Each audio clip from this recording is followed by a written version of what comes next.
Assalamualaikum dan salam sejahtera. Untuk subjek pendidikan jasmani tahun 5, kita akan belajar unit 1, jadi yang terbaik. Tajuk ialah mengimbang. Okey, di sini murid-murid akan diperkenalkan berkaitan imbangan dinamik flip-flop dan kereta sorong berganda. Standard pembelajaran untuk hari ini yang akan dipelajari oleh murid ialah 1.1.1 melakukan imbangan dinamik flip-flop dan kereta sorong berganda double wheelbarrow. 2.1.1 menjelaskan anggota badan yang terlibat untuk mengekalkan keseimbangan. Baiklah murid-murid, sebelum kita melangkah lebih jauh berkaitan imbangan dinamik flip-flop dan kereta sorong berganda, mari saya perkenalkan kepada kamu apakah itu imbangan dinamik.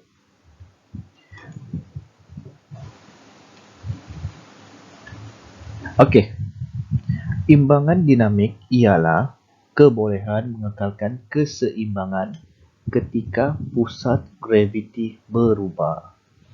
Okey, sebagai contoh, yang ini kita dapat lihat kanak-kanak ini sedang berjalan di atas titik. Okey, dia memerlukan keseimbangan untuk berjalan agar tidak terjatuh ke bawah. Okey, ini yang kita lihat ya.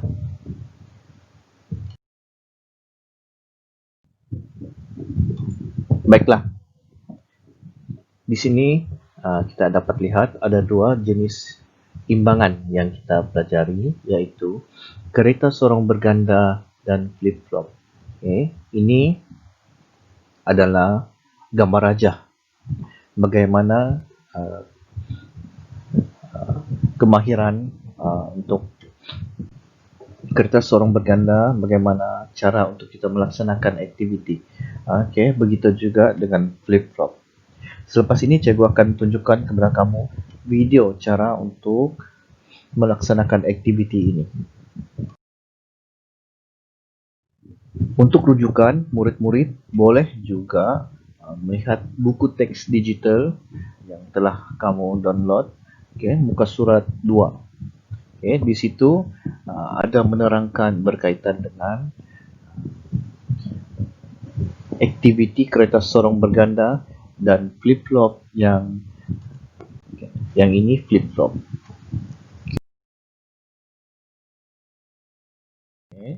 Ini adalah contoh yang terdapat dalam buku teks.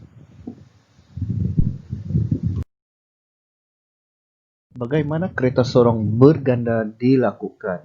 Baiklah, di sini cikgu akan menerangkan bagaimana langkah untuk kita melaksanakan aktiviti ini. Pertama sekali murid A dalam kedudukan duduk dekam. Murid A ini ya, murid A duduk dekam ni bermaksud dia kaki untuk permulaan lutut murid A berada di bawah, di lantai. Ini maksud dia duduk dekam. Seperti yang telah kamu lakukan semasa tahun 4, pergerakan lipan tu, begitulah. Lutut berada di bawah sini. Kemudian murid B meletakkan kedua-dua belah kaki dan meluruskannya di atas bahagian belakang badan murid A serta menyokong berat badan dengan kedua-dua belah tangan. Okey. Begini, cikgu terangkan. Selepas murid A dia duduk dekam, murid B ni akan menaikkan kaki dia di atas murid A, di bahagian belakang badan murid A. Selepas dia menaikkan kaki dia, sambil tu tangan dia pun perlu dia buat macam ni lah, supaya dapat angkat badan dia. Sebab selepas ni mereka akan bergerak, jadi perlu angkat tangan begini. Kemudian murid C berdiri di antara dua kaki murid A sambil memegang dan mengangkat kaki murid A dengan lurus sehingga selari dengan paha. Okey, ini. Kalau boleh, tangan tangan murid sini memegang kawasan sini. Tidak boleh di bawah, mesti bahagian sini, atas sikit. Dan dekat lutut. Berdekatan dengan lutut. Okay.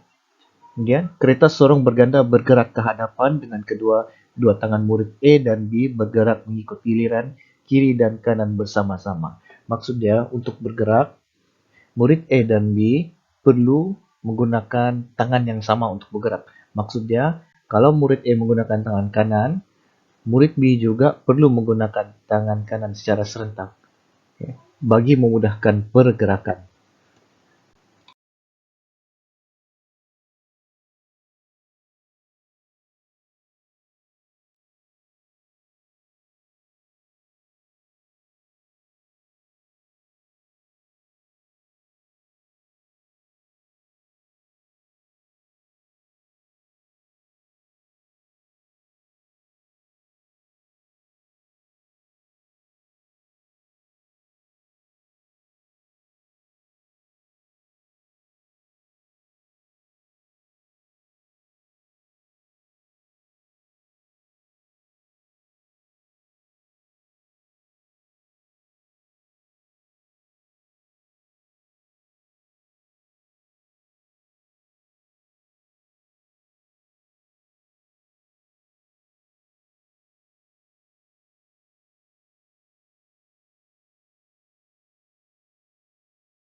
Baiklah, sebentar tadi kita telah menyaksikan video bagaimana aktiviti kereta sorong berganda dilaksanakan.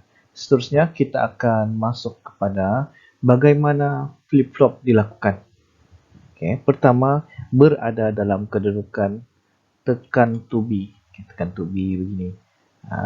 Kemudian tolak badan ke atas menggunakan tangan dan kaki. Okay. Dia akan bergerak. Okay. Kemudian pusingkan badan ke belakang, ulang lakuan flip-flop ke posisi asal. Okay. Selepas ini kita akan saksikan video bagaimana cara untuk kita melaksanakan flip-flop ini.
Baiklah, selesai sudah. Kita melihat dua imbangan dinamik yang kita pelajari hari ini. Baiklah, kesimpulannya di sini ialah kekuatan anggota tangan, bahu belakang dan abdomen penting dalam mengekalkan kestabilan dan keseimbangan tubuh semasa bergerak. Okay, ingat Untuk melakukan aktiviti ini, kita memerlukan kekuatan tangan, bahu, dan juga belakang. Selain daripada itu, koordinasi juga penting dalam mengekalkan imbangan. Ini adalah otot terlibat semasa melakukan aktiviti sebentar tadi. Yang kita lihat video tersebut. Di sini otot deltoid. Untuk melaksanakan aktiviti ini, di sini otot deltoid ini perlu kuat. Ini ada sedikit informasi antara faktor yang mempengaruhi imbangan, termasuklah luas tapak sokong. Jika kita buat bukaan tapak sokongan, artinya kita menjadi lebih stabil. Baiklah, setakat ini sahaja pembelajaran untuk hari ini.